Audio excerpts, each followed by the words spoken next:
Hi, everybody. Thank you all so much for joining. My name is Emma Wadiak, and I am the Career Development Specialist here at Sacramento State's Career Center.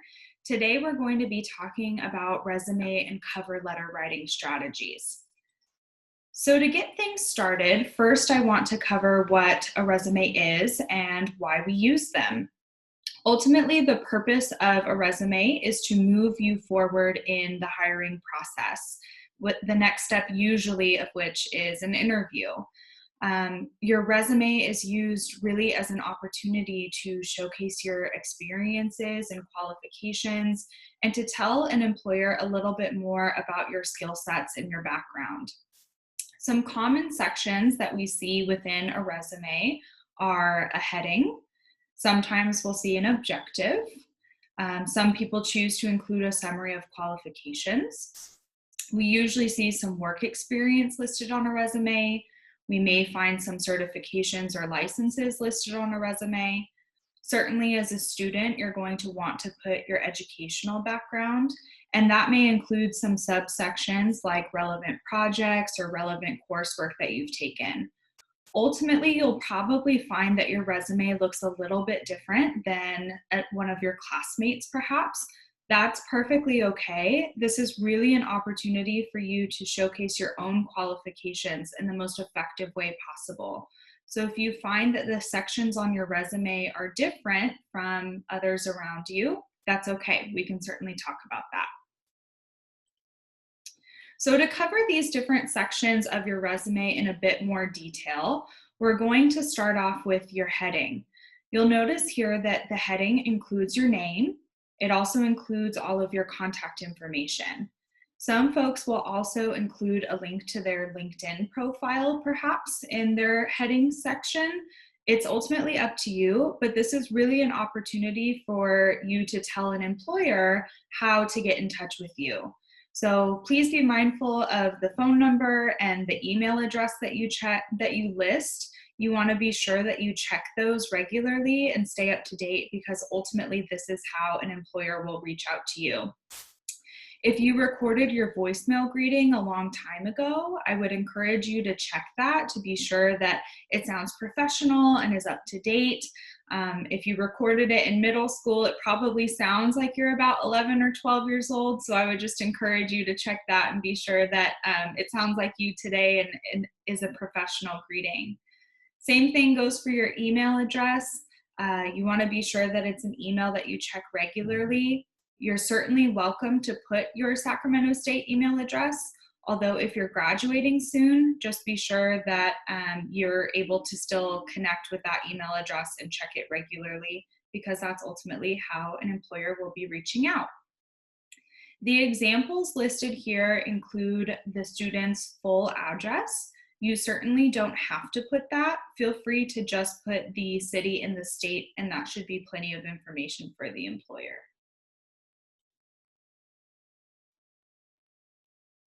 Okay, moving on to the objective section.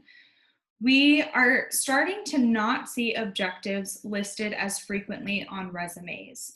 The reason for that is that so many applications have now gone digital. You now apply for jobs online. So simply by submitting your application to the job, you're already telling the employer that your objective for this resume is to obtain a given position. That being said, if you do choose to include an objective line, you're really just stating the purpose for the resume. So the example listed here is to obtain the fundraiser manager position at the health association. You'll see here that it lists the specific position the person is applying to, as well as the specific company. So if you do choose to include an objective line, just be sure that you're being specific and that you remember to change the name of the position and the name of the company with each resume that you submit. Some people also choose to include a summary of qualifications in their resume. We tend to see this a little bit later on in people's careers. It's kind of a nice way to sum up your experience or to package it all together. So for example, if you've held a variety of different positions over the last 10 or 15 years, a summary of qualifications can be nice to just kind of package it up nicely. So the example that we see here is 5 years of experience in developing print and online marketing materials. They list some specific computer-based skills and qualifications, as well as some linguistic abilities. So feel free to include this if you have a longer stretch of work history. That's usually when we tend to see this. If you don't have as much work experience, we tend to advise to take a summary of qualifications off of your resume and instead use that space to tell the employer more about your different experiences and qualifications. Okay, so for the education section, you'll see here that this individual lists the full name of their degree that they're pursuing. So in this case, a Bachelor of Arts in Communication Studies. Notice that they don't just say that their major is communication studies, they're actually stating the degree that they're pursuing. This gives the employer an idea of where you're at within your educational journey. You'll also notice that they list their minor, as well as a concentration of organizational communication. The name of the school is listed as the formal name, so California State University, Sacramento, versus saying something more informal like Sac State. They also list when they obtained their degree, so in this case, December of 2017. If you have not earned your degree yet, you are still supposed to put your college on your resume. And in this case, you would just say expected, and then when you expect to obtain your degree. So the example listed here is a Bachelor of Arts in Art with a concentration in art history. They go to California State University, Sacramento, and they expect to graduate in May of 2020. If you have a GPA of above a 3.5, we advise you to put that on your resume. If it's a little below that, feel free to omit that piece of information from your resume. You won't be penalized in any way for not putting that information. Also, looking at this second example listed on the screen, you'll see that this individual put their community college experience. That's perfectly fine to put too. If you do choose to list your community college experience, please make sure that it's listed below your bachelor's degree, as each section of a resume is in reverse chronological order, meaning that you start with your most recent experience and then work your way backwards. Okay, some additional subcategories that you can include within your education section. This can be super beneficial if you find that your educational background is more closely aligned with the position that you're applying for versus your work history. This is an opportunity to really pad your resume with some additional skills and qualifications. So some of the examples that you'll see here are some different honors that the student earned, related coursework that they've been enrolled in, some language skills. So if you're multilingual, feel free to put that. Also some additional computer skills like Microsoft Office programs. Maybe you have experience with InDesign or Photoshop. Maybe you have great familiarity with different social media outlets. Feel free to put any of those skills and qualifications that you'd be comfortable speaking to in an interview. Like I said before, this is a great space for you to really pad your resume. So think outside the box. Think of some different activities you've been involved in or projects that you've been a part of that are related to the job you're applying for, and then feel free to add those things to your resume, typically tucked under the education section. Okay, so we've talked about our heading. We've talked about an objective or summary of qualifications. We've talked about our education section. From there, the resume can really go one of two ways. So the first of which is a chronological format. I would say this is probably 80 to 90% of resumes that we see. With a chronological format, the bulk of your resume is organized by the job titles that you've held. So you list your positions from most recent to the least recent, and then you provide bullet points or accomplishment statements under each of those positions to tell the employer more about your experience. So the emphasis here is really on your job titles and your work history. This format is really solid if your work history aligns well and is related to the position of interest. Okay, so that's one option. The other option is something called a functional resume. And this format we may not see as frequently, but can be really effective in highlighting your skill sets. So in this case, the emphasis is more so on your skills versus your job titles. It kind of underplays the chronology of your work experience and is a really great option if you find that you have very limited work experience. So a downside of this format is that employers may not be as familiar with this format. But that being said, it can really highlight skill sets where you're pulling from a variety of background experiences to showcase that you have that skill. So let me show you an example of each of these versions. Here we have an example of a chronological resume. So you'll see here at the top that they have their header, so Anita job, and they include their address as well as contact information.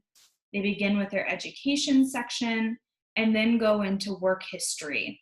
So you'll see here that the position titles and companies are listed, and then the descriptions beneath that kind of showcase their accomplishments from that given setting. Notice too that the person also includes dates for each of these experiences. So this is kind of what a chronological resume looks like. Alternatively, we have an example of a functional resume. So you'll see here that they kind of start off similarly with their heading, a summary of qualifications, but then instead of listing their work history and their job titles, they organize their information by relevant skill sets.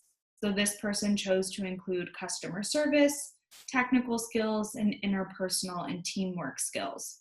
And then each of their accomplishment statements within those sections are being pulled from a variety of places from their background. So one accomplishment statement might come from a job that they've held. The next accomplishment statement might come from a volunteer opportunity they participated in. And then the third bullet point might come from a project that they worked on in class. But each of those works to support this notion that the student has customer service experience or skill sets, okay? You'll see at the bottom here that their work history is still mentioned, it's still listed, it's just kind of downplayed within their formatting. So sometimes I'm asked what the difference between a resume and a CV is. A CV is essentially just an expanded resume. So some additional sections might include research, publications, conferences that you've attended. It might include specific trainings that you've led or received. So it provides a bit more detail than a standard resume would. We frequently see CVs in higher education or fields involving lots of research or kind of scientific-based fields. CVs are much longer than resumes. So in this case, anywhere from 2 to 8 pages can kind of be the norm, although I've seen CVs as long as 30 pages for certain faculty members. So there's really a large range here. Oftentimes for students, you may find that there's not a whole lot of difference between your resume and CV, but overall the general rule is that your CV is a bit longer and includes some additional kind of academic oriented sections. Okay. No matter if you choose to write a resume or a CV, whether you choose a chronological format or a functional format, there are some general rules that we advise to follow. So first and foremost, you want your resume to be clear and easy to read. We advise to use 11 to 12 point font, something pretty traditional like Times New Roman. We usually advise not to use a lot of color on your resume. Usually keep it pretty generic or pretty bland, truthfully. We also ideally want the resume to be pretty concise. Ideally, we want it to be on one page. The reason for that is that in various industries, especially more along the lines of tech industries, a recruiter will usually spend about 15 to 20 seconds reviewing your resume. So they're likely not going on to the second, third, or fourth page. And for that reason, we're trying to limit the space that we take up so that all of the imperative information is right there ready for them to view. We want you to be consistent in your resume. One of the easiest ways to eliminate an applicant is to look at whose resume looks messy and inconsistent. So for example, if you choose for your headings to be in bold and all caps, you want to be consistent with that formatting throughout your resume. If you're not consistent, it can imply to the recruiter that you don't have the greatest attention to detail. And we certainly don't want to communicate that. So for that reason, we really stress that consistency. We also want you to be 100% honest in your resume. It's okay to give yourself credit where credit is due, but you don't want to lie at any point in your resume. You also don't want to understate your experience though. So commonly within student resumes, I'll see accomplishment statements that say things like, I helped my professor grade papers, or I assisted my manager with reviewing paperwork. What I would encourage is for you to take out those soft verbs like assisted or helped, and just instead give yourself credit for what it is that you did. If you graded papers, go ahead and say that you graded papers. You don't have to say that you assisted with grading papers. So we don't want to overinflate our experience, but we also want to give ourselves credit for the work that we've done. Okay? We obviously want our resume to also be free of spelling and grammatical errors. And again, this kind of goes back to attention to detail. We want to show employers that we're paying attention, that we've taken a lot of time and care into constructing our resumes, and really convey that we're a strong applicant. So having a second pair of eyes on your resume can be a really great thing to do before pressing submit. Some sections that we want to advise not to include on resumes, at least within the United States, are things related to protected class. So information like marital status, your gender, your age, your race or ethnic background. So anything along those lines related to protected class, we want to omit from the resume. Okay. I do want to spend some time talking about strong accomplishment statements because these can really bring your resume to life. So strong accomplishment statements, and recall those are the bullet points under each of your experiences. They answer the questions what, how, with whom, where, and who. So we're providing the employer with enough context that they really fully understand what it is that we were doing in that setting. Strong accomplishment statements also identify relevant skills and accomplishments from your background that relate to the position that we're applying to. So if you see certain skills stated over and over again in a job description, it's probably pretty important to include those skills somewhere in your resume when appropriate. Strong accomplishment statements also speak to the results or the benefits that came about as a result of our work. They really showcase how effective we were in a given setting. And then finally, strong accomplishment statements include numbers. So really quantifying our accomplishments, whether that's percentages or values, really providing some context from a numerical standpoint can be really effective. So let's take a look at an example here in the progression of an accomplishment statement. First, we have marketed an event. Okay, we have a slight feel for what that may look like, but not a whole lot of detail. So next we have marketed an art festival through social media and mass email.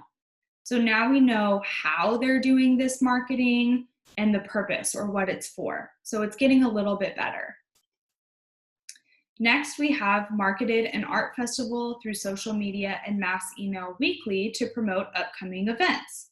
So a little bit more detail about why we're doing this marketing, how we're doing this marketing, how frequently this is taking place. So it's getting a little bit better, but it still feels like we're missing some information about how effective this marketing was. So the final accomplishment statement really highlights that. And what we have here is marketed an art festival through social media and mass email weekly to promote upcoming events, which increased visitor traffic by 12% from the previous year. So you can really see how effective this person was at marketing this event, and they've also quantified their experience to give you a better feel for what that effectiveness looks like. That's really the goal of these accomplishment statements, is to provide enough detail and also show that you're really effective at what you do. So at this time, I'd love for you to pause the video, read over these accomplishment statements, and practice expanding them so that they provide more detail and they pack more of a punch, if you will. So you don't have to do all three. Feel free to just pick one and practice, but I encourage you to add some detail to each of these accomplishment statements and really make them more effective. So go ahead and pause the video and give yourself a chance to practice.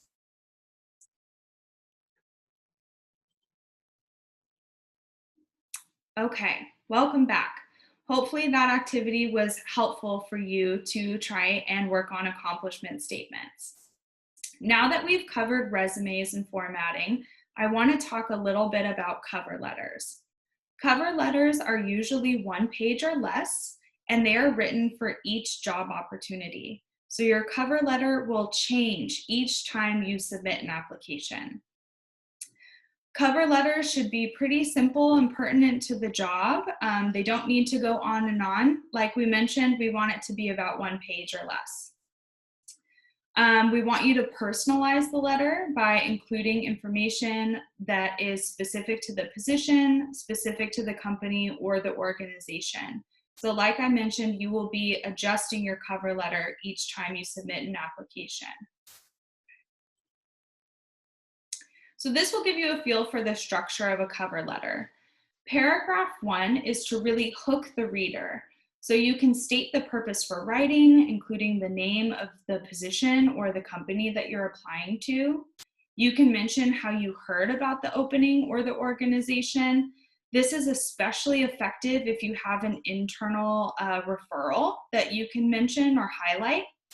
So for example, if a friend works for a company that you're applying to and they suggested that you apply for the position, you can mention that in your cover letter.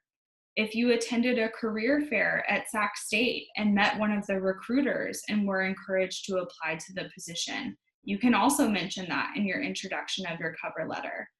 Ultimately, this is really an opportunity for you to draw the reader in and to communicate specifically what you're writing for. Paragraph number 2 is used to summarize your qualifications, which you think would be of the greatest interest to the employer.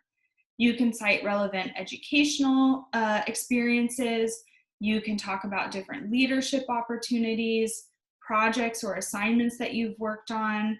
You can expand on the information in your work experience section of your resume. So lots of opportunity for creativity here. One of the most common mistakes that I see for students' cover letters is that they just take the content that's on their resume and they turn those bullet points into full sentences and call it a day. We want you to go beyond what's in your resume. So say a little bit more about your experience. Tell the employer why it was such an important experience for you, or why you think it's meaningful and would contribute positively to your new role. This is really your opportunity to communicate those things. Paragraph number 3 is used to sincerely state your interest in the organization, the position, or the type of work, and describe why you would like to work for the company. We want you to go beyond speaking to just the basics of the company or the basics of the role. So, let's say, for example, you have a passion for working with underserved youth. and the company that you're applying for is really honed in on working with this population. Maybe you mention that in this section of your cover letter to really speak to your commitment to the work that they're doing.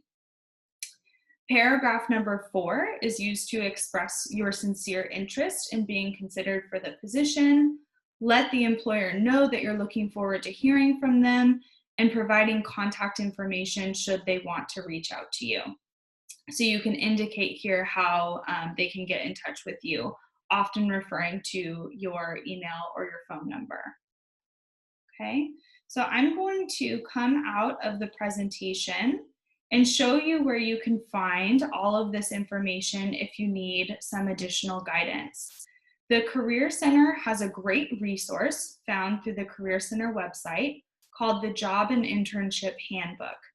And in this handbook, you will find lots of really helpful information for how to craft resumes and cover letters. Here you have the instructions for how to write a cover letter that we just went over, as well as an example of a cover letter that you can reference, especially for formatting purposes. A page in the Job and Internship Handbook also highlights the tips for writing effective accomplishment statements. So should you need to refer to that moving forward, you have that available to you. We have some different verbs listed for your resume, as it's very important to differentiate your verbs used throughout the resume. Each accomplishment statement will start with a verb, so it's important that you kind of use a variety of verbs so that your resume doesn't feel too repetitive. Okay, and then if we scroll further down, we have lots of different examples of resume that include both chronological as well as functional formats.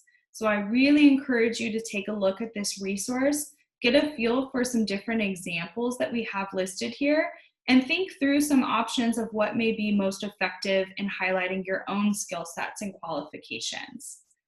If you start working on your resume or cover letter and find that you could use some help, we are always available to assist you. So feel free to go to the Career Center website listed here, click on book an appointment, and you will be able to set up a time to meet with one of the Career Center staff in order to get some additional help on your resume or cover letter. So with that, thank you so much for joining. I hope this was helpful. And if you have any trouble moving forward, by all means, please feel free to get in touch with us. Thank you.